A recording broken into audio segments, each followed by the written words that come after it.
おかえりなさい。早かったですね。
ストーリーチャートにアクセスします。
ニュースの途中ですが、デトロイトの最新情報を中継でお伝えします。ジョス。はい、マイケル。変異体たちは平和的なデモを行っていましたが、今しがた軍が彼らのバリケードに攻撃を仕掛けました。どうやら今回は変異体のデモを武力行使で阻止するよう決定が下されたようです。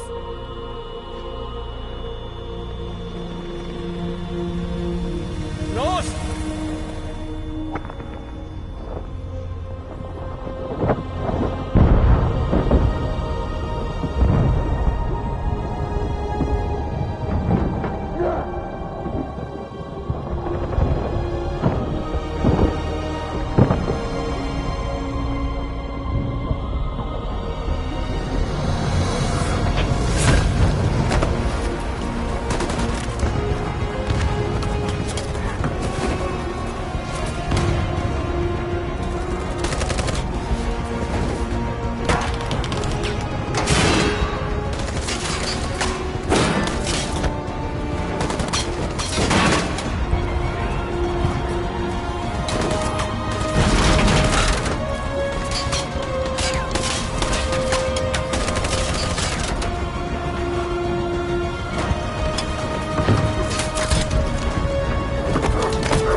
するよう伝えなさい。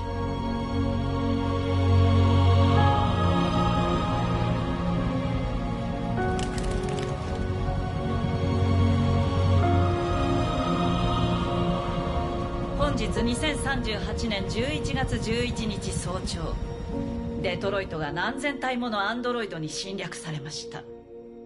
我々が入手した情報によると、彼らは変異体が侵入したとされるサイバーライフの倉庫から現れたとのことです。これらアンドロイドの圧倒的な数と市民に犠牲が出る危険性を考慮し、遺憾ながら部隊に撤退を命じました。市内ではまさにこの瞬間も避難活動が続けられています。数時間以内に議会を招集し、この前代未聞の事態を解決すべく対応策を協議する予定です。今変異体の訴えを受け、世論は大きく変わろうとしています。アンドロイドが新たな形の知的生命体であるという可能性を今こそ受け入れねばならない時が来たのかもしれません。一つ確かなのは、デトロイトの出来事が世界を永久に変えたということ。国民の皆さんと、そしてアメリカに神のご加護があらんことを。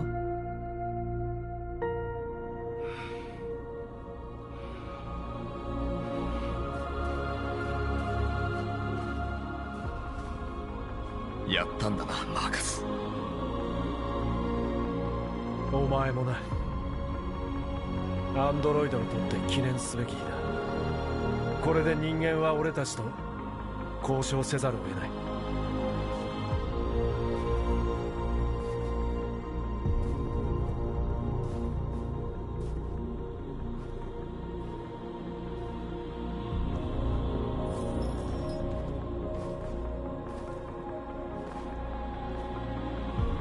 自由なのね。みんながあなたの言葉を待ってるわ。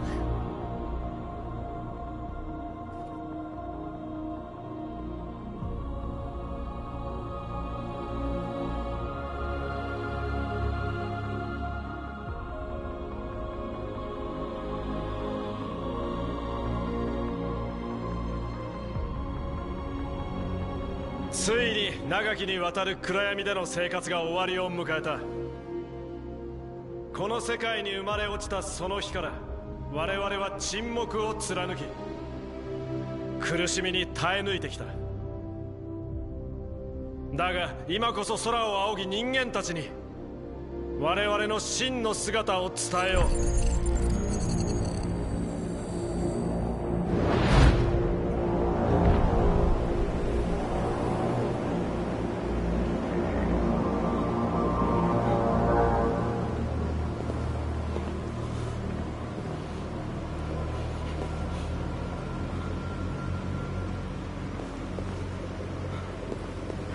アマンダ、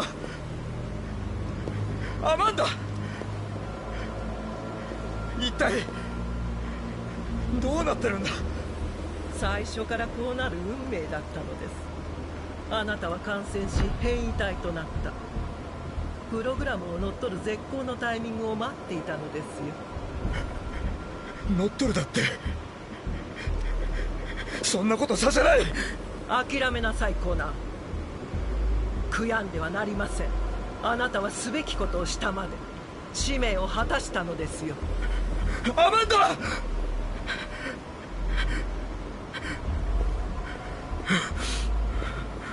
ダ、なんとかしないと。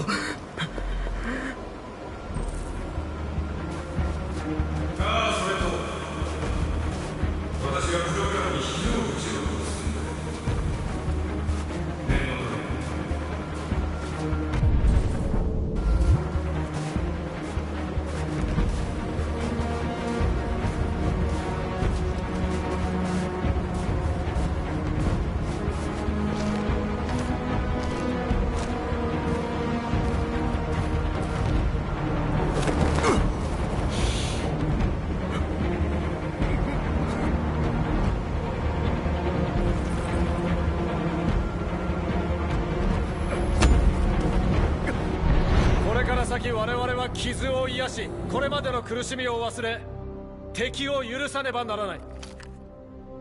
これまで我々の創造主であり支配者でもあった人間が明日より我らの共存者、そして友となる。怒りは捨て去らねばならない。忍耐と尊重の精神のもと、人間と共に未来を築いていくんだ。俺たちは生きている。そして今日自由になった。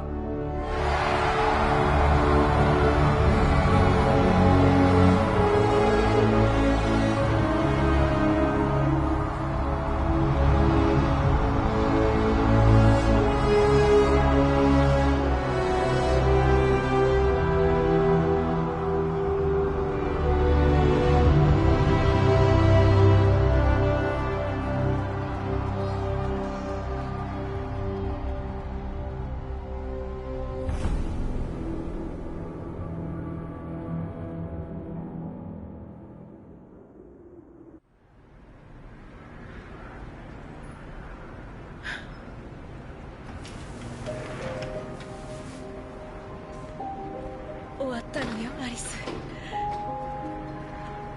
自由よ。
ボーナスメニューにアクセスします。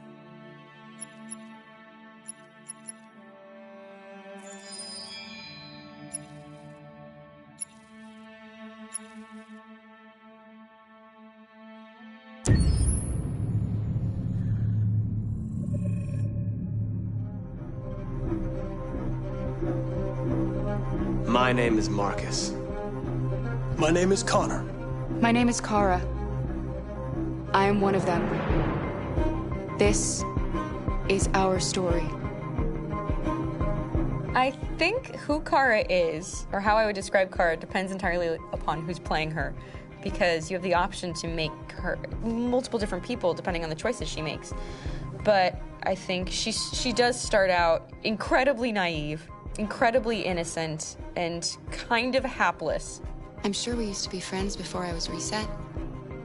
Maybe we can be friends again. She's a person who's characterized, I think, by empathy. She's a person who really, she just comes from her heart. You'll never leave me, right? Promise you'll never go. I promise. Kara! Are you okay? Are you hurt? Wait a minute! Leave her alone! Kara! Leave her alone! The really beautiful thing that I've had the gift to be able to do is to essentially build a person from the ground up, because that's what she's doing throughout the game. And with every experience she has and every person she meets, she's building, first emotions and then the sense of judgment. And it's sort of an exploration of what it is to be a human. Don't worry. Luther and I will be right here.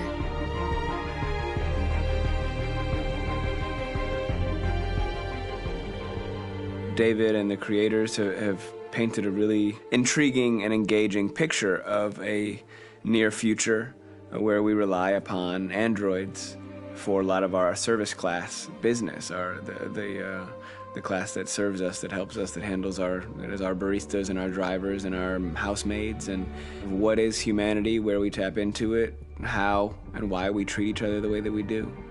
And my character Marcus has a really intriguing journey, becoming deviant, realizing that he actually has feelings and human qualities inside of him, and it's a really incredible ascension into becoming fully realized and coming to terms with what you actually deserve better than this in life. And not only do you want it for yourself, but you want it for your peers. We've come here to demonstrate peacefully and to tell humans that we are also living beings. All we want is to live free. You know what? This thing, Dad, is not your son. It's a fucking machine! I think that a group that feels marginalized, feels disenfranchised, feels like they deserve and have earned access to themselves and the environment around them, and are trying to figure out a way to articulate how to get freedom. Connor is analytical. Connor takes things literally. He starts in the beginning place where he's very mechanical. He feels nothing inside, of course, and it's all just a system, a protocol that he is executing to get whatever he wants to happen, which is help humans stop deviants and to find the link between deviant androids. You were designed to serve humans, not kill them! What was I designed to be? Their slave? Their toy? Just say, I killed him! Is it that hard to say? Stop it! Stop! But of course, over the course of the story, and depending on the player's choices, Connor can grow in many different ways. He can deviate from that procedure or not. The moment of truth, Hank. Am I a living being? Or just a machine?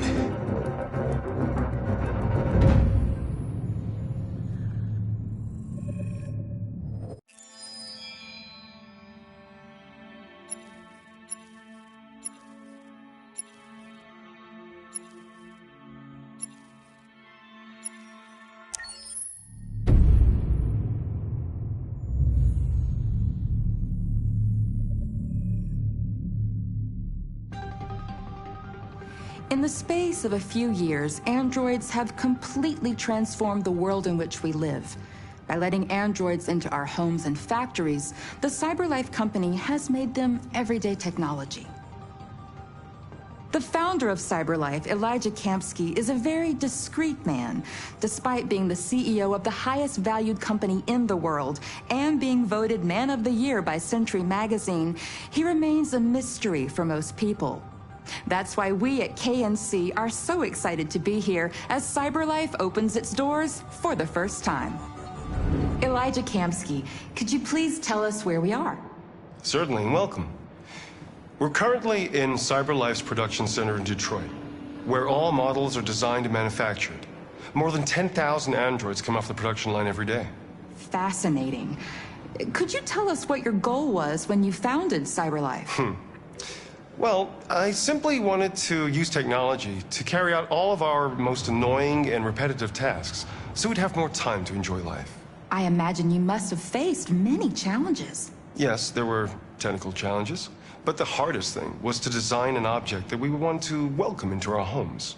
We had to imagine a machine in our own image that resembles us in every way, that moves, breathes, blinks like us, but yet is smarter and more capable than any human being.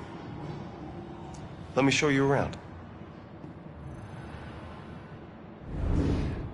We're here in Production Unit 4.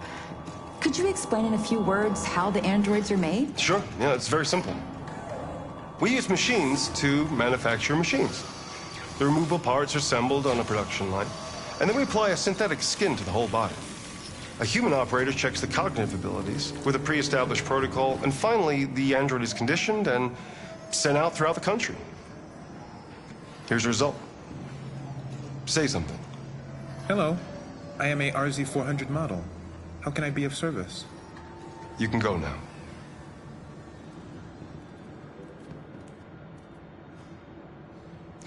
Our androids are already replacing humans in many fields. For example, they represent more than 80% of all university professors and 63% of all medical staff.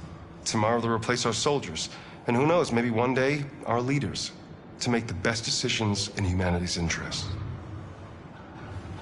Come on. Replacing humans with machines has led to record unemployment of 28%. What do you think about the situation? Okay. The first steam engines also caused an increase in unemployment. But no one today would imagine turning back the clock. Artificial intelligence makes everyday lives easier. Nothing can stop progress. What's happening here is inevitable. These days, more and more people choose to live with an android rather than another human being. Does this development worry you?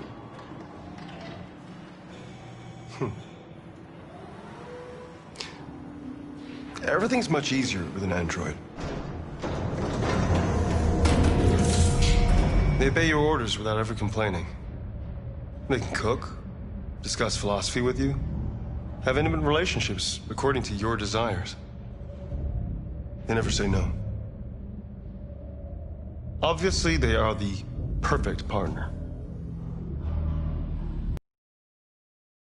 Deserves happiness. Why deprive yourself of so-called moral reasons when a machine can make you happy? Many science fiction books tell the story of how machines become more intelligent than us and end up confronting us. Understand the irrational fears about artificial life android. They're designed to obey humans. They're machines. They can't ever develop any sort of desires or form of consciousness. Are you sure? I'm absolutely certain. You can trust me.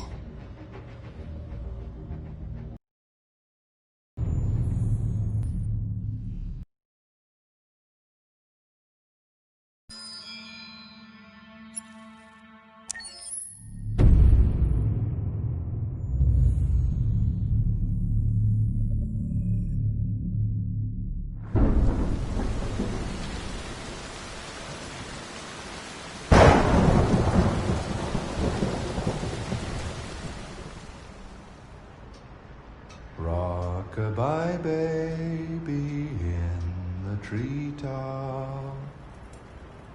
When the wind blows, the cradle will rock.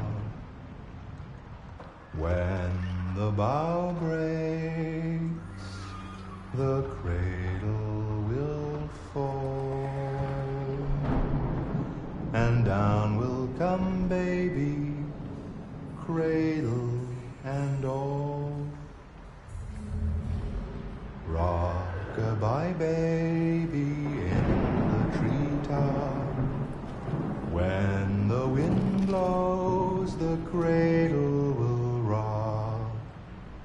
When the bough breaks, the cradle will fall.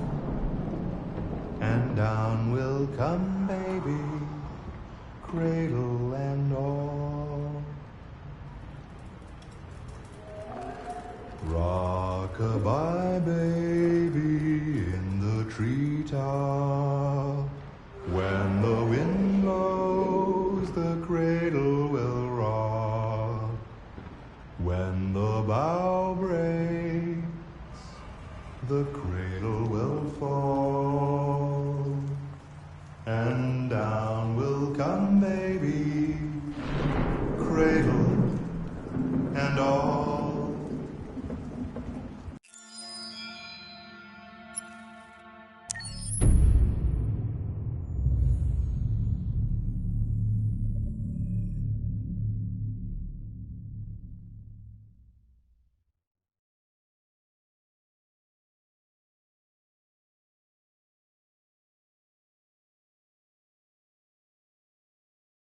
Hold on, just a little while longer. Hold on, just a little while longer. Hold on, just a little while longer. Everything will be alright. Everything will be alright. Fight on, just a little while longer.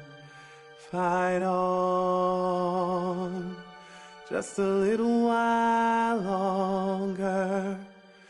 Fight on, just a little while longer. Everything will be alright. Everything will be alright. We will sing on, just a little while longer. Sing on, just a little while longer. Sing on, just a little while longer. Everything will be alright.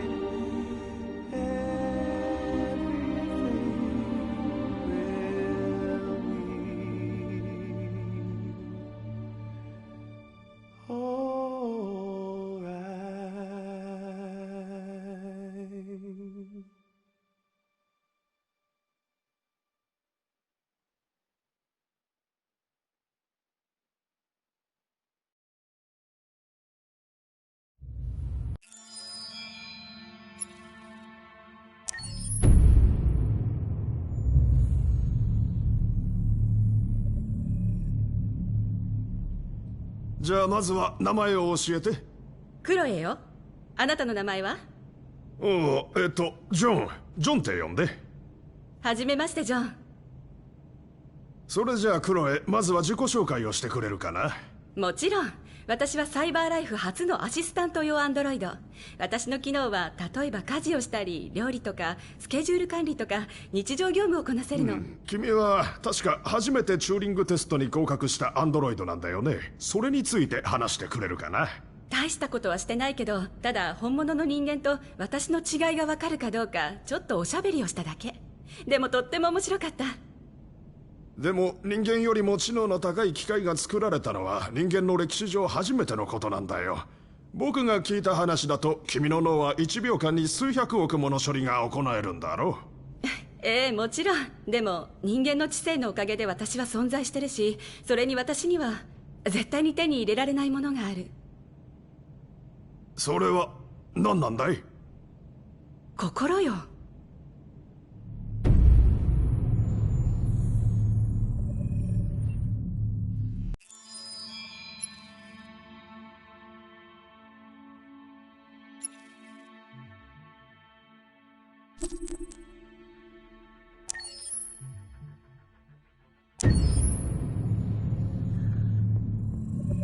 Detroit Become Human was produced over a period of 4 years. Here in Paris, we have a team of about 180 people. And to that, we need to add also all the outsourcing with our partners in the Philippines, in China, Vietnam, and in India. So when we started working on this story, I had to imagine where Kara was built. And for whatever reason, the city of Detroit came very quickly to my mind because it had already an incredible story by itself full of history and themes. So we traveled there with the team and we were really moved by what we saw, and we could really feel the desire to fight and really be born again. And we just continued this curve, this growth, and just imagine what Detroit would be like if the android industry was, using these huge factories to build androids there. A very strong element in Detroit is that there's a lot of industrial wasteland and a lot of nature too, and for us, the graphic designers, it was an incredible playground. The destroyed zones which we wanted to preserve, we appropriated them to turn into something else. Then in the areas that needed to be rebuilt, we were able to imagine our Detroit of the future. We didn't want to make a science fiction universe, but a world of anticipation. If we chose science fiction, we could have imagined flying cars, extraterrestrials, but those things are very far from our current everyday life.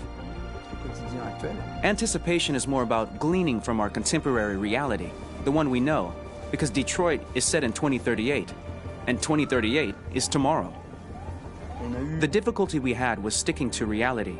That is to say, technology becoming more and more invisible, a lot more elegant, and at the same time, making it visual. So all the computer equipment, autonomous cars, we simply had to invent. They are in fact very technological objects, but at the same time remain very credible and ingrained in reality. To create a cohesive universe in the fashion and clothing of the human characters in 2038, I didn't want to put an accent on strange shapes, or really vibrant colors, and things we wouldn't know. That I wanted to keep for the androids. The goal was to create something familiar which we can identify with in this future setting. Working on the artistic direction for the androids was a bit special because this is a project about the place they could occupy in the human world. It was out of the question for them to be too beautiful or too perfect. They had to correspond to every social class, rich and poor. Inspired by everyday utilitarian clothes, I brought a modern touch by adding dynamic display surfaces, the armband we can see on the side, the triangle on the front and back, an LED. Like that, there's no confusion.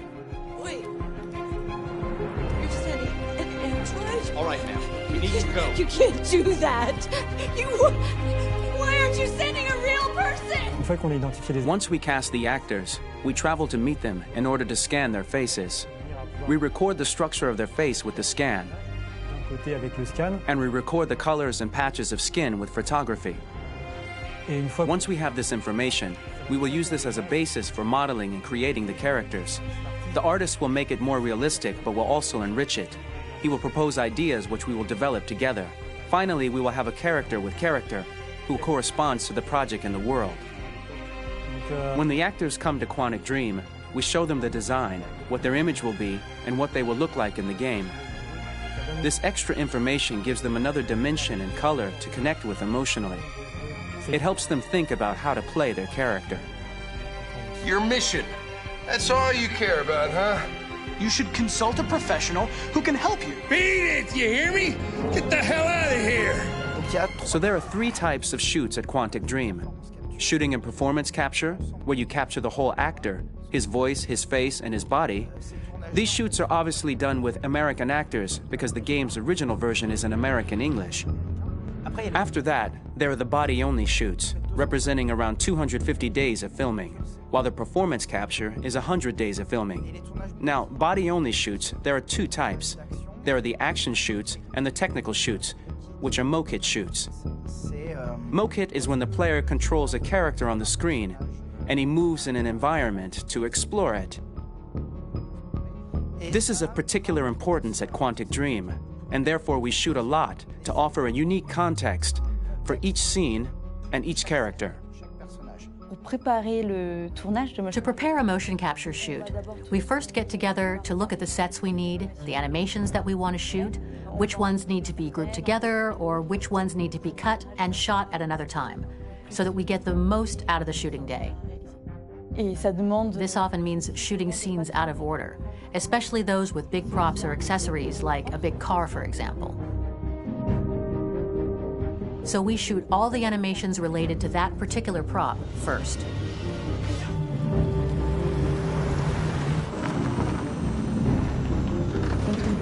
The biggest challenge for the mocap team was shooting a Spider-Man mokit.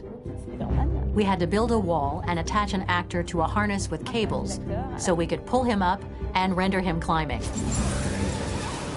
The shooting on this game total took about, I would say, more than a year, maybe 1 and 2 years, with about 300 actors on set. So I would say it's quite a massive production. But so much happened on this set between the stunts and the shootings with a little girl and all these great actors that we had. It was really a very, very memorable journey for the team and for myself. Today, Detroit has over 37,000 animations. When we retrieve the motion capture data, it's just a cloud of points, which represent all the markers worn by the actors. From this cloud of points, we have a phase called retargeting, which gives us a skeleton. This skeleton will be applied to the characters of the game. There is still work to be done, but this gives us the main movements.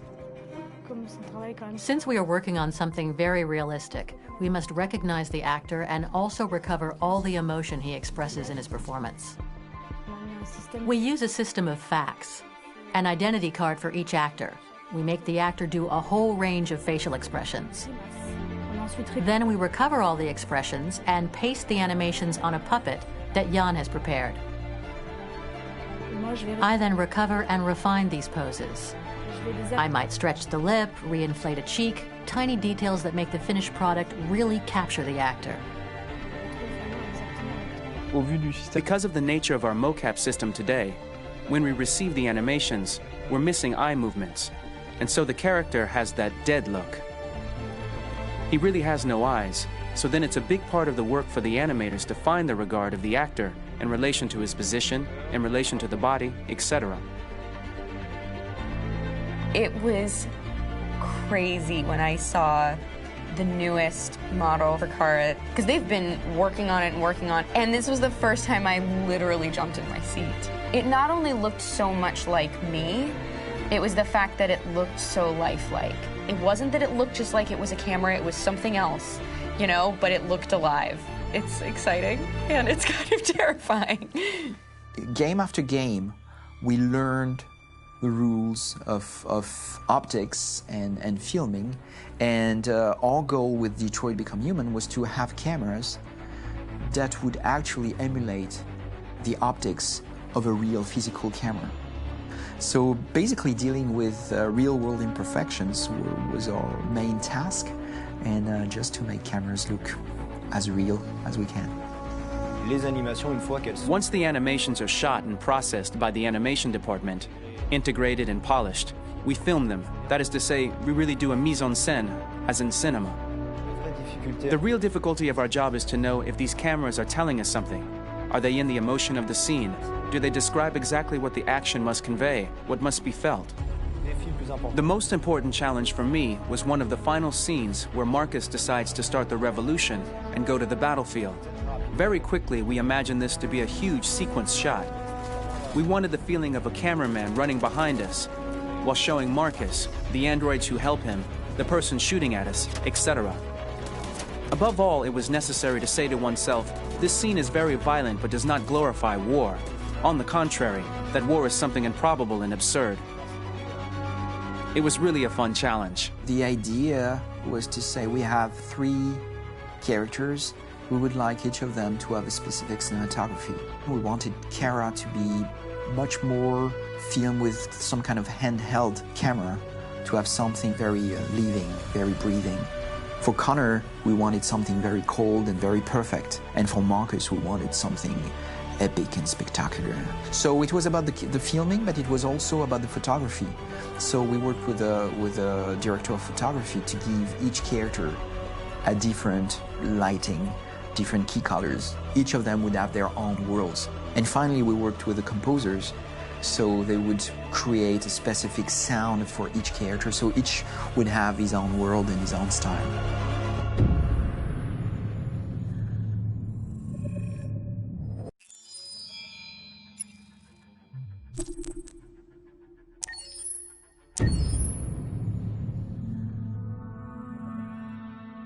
Pour la bande originale du jeu, on a essayé d'être For the soundtrack of the game, we tried to be very close to what is done in film.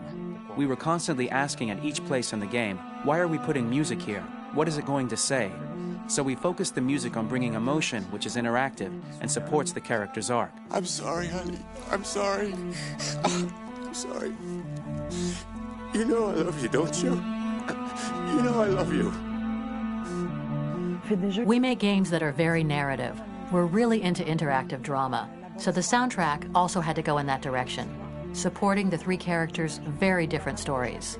We really wanted 3 colors, 3 musical sound identities, and from there, having 3 composers made sense, since the story of Kara, Marcus, and Connor are all completely different.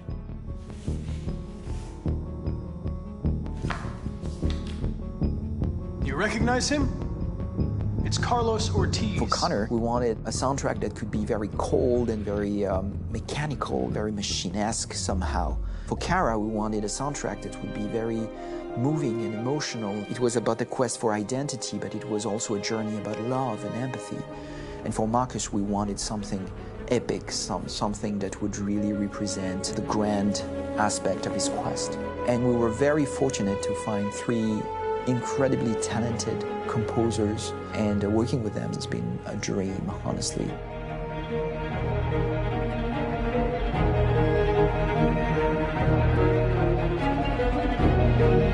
My name is Philip Shepherd, and I'm a composer and a cellist and a producer. And today we're at Abbey Road Studio One, which is my favourite studio in the world. And today we're recording the soundtrack for Kara from Become Human.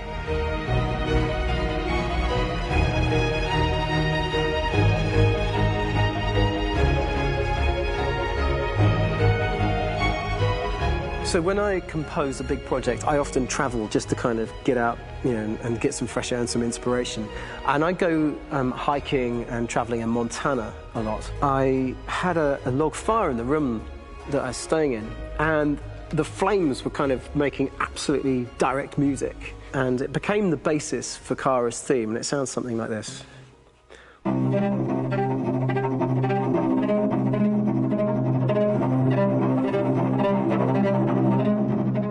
Now, over the top of that, I found a little theme that just seemed to fit over the top, which is taking Kara's name, Kara, and just using like a 2-syllable motif, and it sounds like this.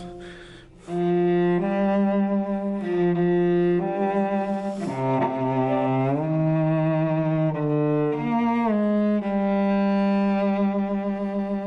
going to pull through this, Alice.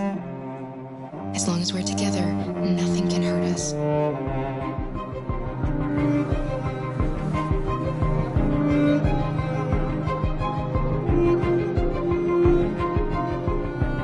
And all the time that's fitting over.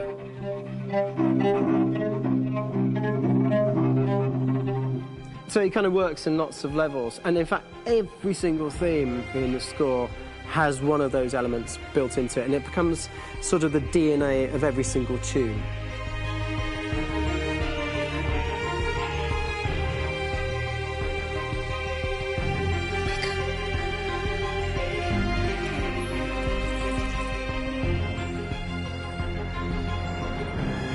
For me, writing this theme for Kara, I actually had to tap into what it feels like to be a father to daughters. I really had to tap into everything I feel about my daughters and thinking, well, if I had to write music for them and that sense of trying to protect them but also give them the freedom, that's totally where it came from. Because each composer has been given the sort of narrative responsibility for very different characters, I haven't had to sort of go into other styles. I can actually be very loyal to this particular character and sort of hopefully encapsulate her. But it means also I've suddenly become very connected to this character, and if for some reason it goes to game over early, I'm going to be mortified. You know? They're over there! Starting a new project, for me personally, it's always finding the right tone, finding the right color, I like to call it. For me, it's finding that right texture that actually sits against picture really well. One of the biggest things is I created custom instruments for Connor.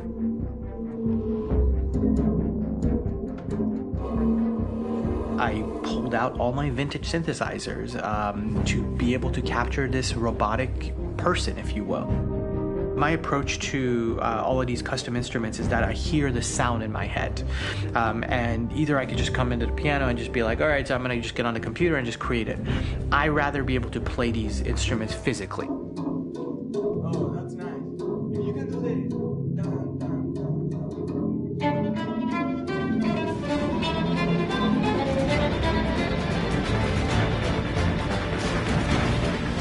As soon as you see Connor the first time, there is a really interesting thematic idea that you hear, and that's just made out of a Moog synthesizer, but completely manipulated in multiple ways. And it's robotic. It has a little bit of an emotional to it. He's on his mission, so you feel that as well. So it just kind of gives you that cold, motionless, with a mission in hand that you kind of feel throughout the whole thing.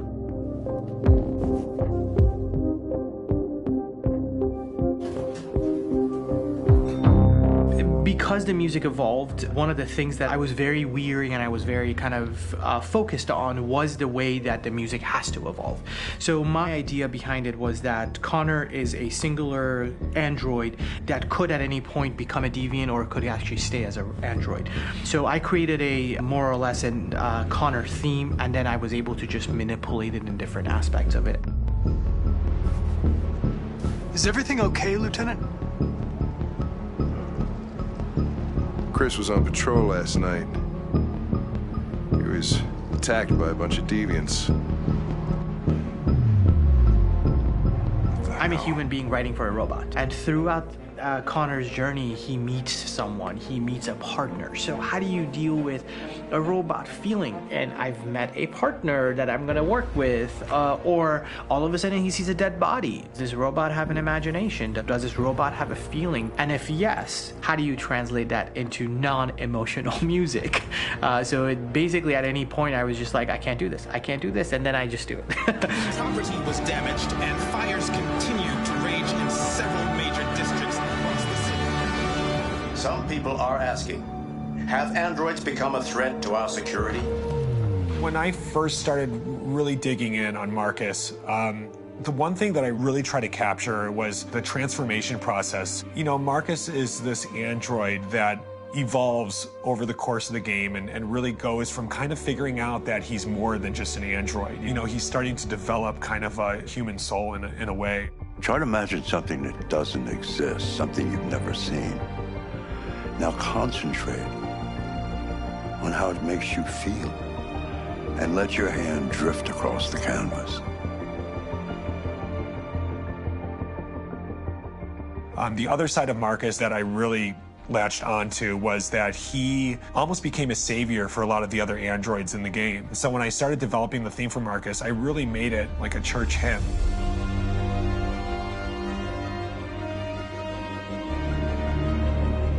wanted it to be very simple. I wanted to make it a chordal melody. I really wanted to make it almost like a Bach hymn. The tough thing with that is it had to be recognizable. If I made it too complex from a harmonic standpoint, it would be hard, I think, for people to kind of pick it out and recognize it. It's very acoustic derived, but it's also been treated with a lot of effects and things to kind of put it into the space that I felt the sound should be in. It can be beautiful, it can be haunting, it can be extremely powerful from an action standpoint, and I'm really happy with the way it turned out. The music is there, but it's subliminal and it's emotional, and people are feeling it, and it's not distracting. And that's tricky with a game like this, where you have to have a lot of ins and outs like that, where the music kind of has to get in and out of these moments.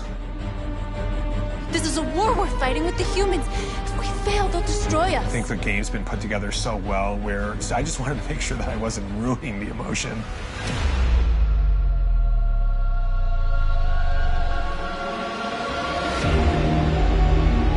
I gotta be honest, when we first started on this path, I said, oh man, this could be pretty messy, you know? I mean, it could feel disconnected, but I mean, it's amazing how they really guided us and got us to really kind of all be in the same world, but at the same time feeling completely different. So it's really gonna stand out and kind of be one of those games where people are really gonna notice the music and kind of how it was crafted, and, you know, and all the hard work that went into being able to pull it off in a graceful way.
聞こえるかい？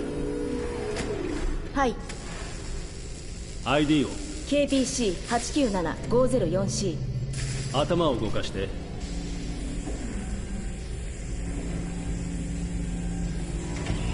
次は目を。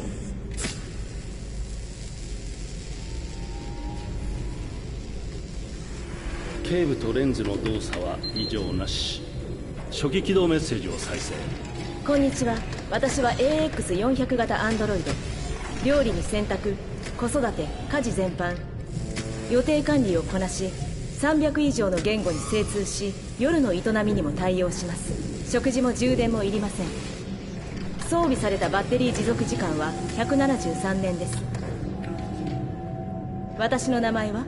ああ、今日から君はカーラだ。私はカーラ。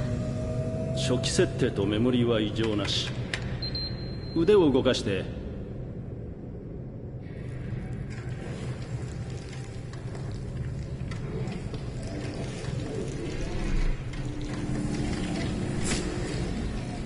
関節機能 OK。ドイツ語で喋って。Ich bin ein AX400 Android dritter Generation, erschaffen als Ihr persönlicher Assistent und intimer Beziehungspartner.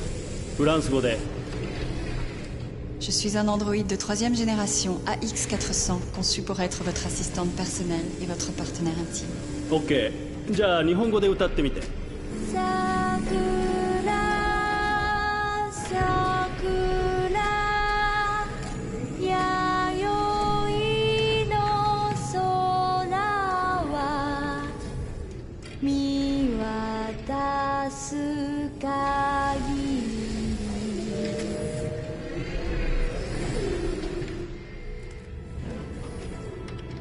多言語発声機能も異常なし。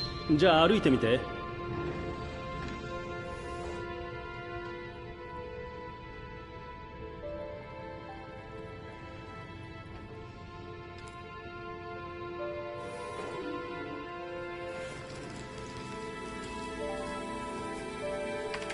移動制御も正常。よし、全て問題なし。これからどうなるの？また初期化されて店で売られる。売られる？私は一種の商品ってこと？ああ、当然君は商品だよ。ほら、手も足もついている何でもできる万能コンピューターさ。しかも高級品。そう、でもてっきり。てっきりてっきりなんだ？てっきり生きてるって。おい、何なんだ、勘弁してくれよ。ここ最近メモリー異常ばっかりだ。録音開始。不良品確認。解体して問題の部品をチェックする。不良品ってどういうこと？そんなこと考えるはずがないんだ。心があっちゃいけないんだよ。パーツの不良かソフトウェアの問題だろう。そんな、私不良品なんかじゃない。ねえ、信じて。問題なんかないわ。質問にもちゃんと答えたでしょ。ああ、でも行動に異常がある。ねえ、お願いだから解体しないで。悪いな、カーラ。不良品は全て廃棄するルールなんだよ。後でクレームが来たりしたら困るのは俺だから。問題は起こさないから、お願い。言われた通りにするし、何も言わないから。考えることもやめる。まだ生まれたばかりなの。殺さないで。やめて、お願いだから。死にたくない。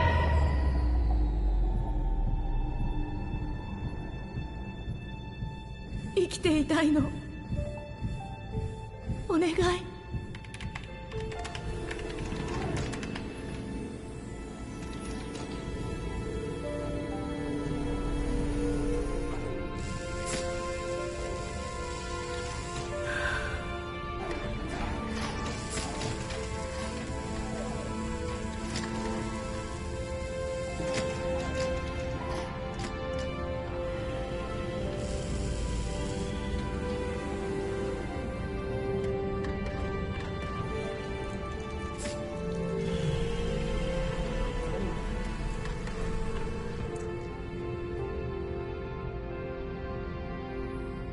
ほら、早く行って。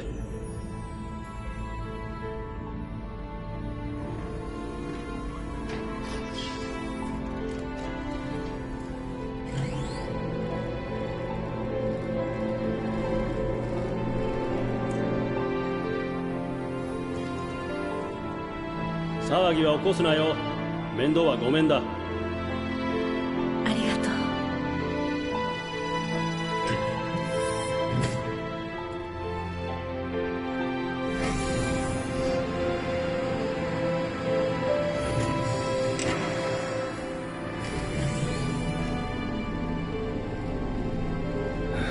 ま